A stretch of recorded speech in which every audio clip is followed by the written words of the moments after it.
Let's make an advanced stencil. What's everybody like today? Choppers and skulls.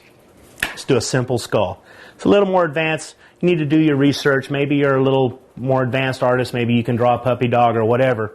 Just remember, you only want to do enough to get your basic shape down so you can come in and outline and do whatever you want. Got to do this quick because I've only got a few seconds to do this. I've already drawn the skull out, and with the magic of Hollywood, it's cut. Same thing as the basic stencil. You take your X-Acto knife and you basically just want to cut around the outside of it. Cut your eye holes out, your nose. Put my pencil down. And then you have a happy little skull.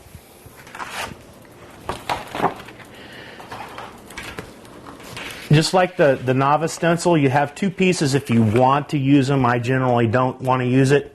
So you can put a color in here. Maybe you want to make it a green skull on a white shirt.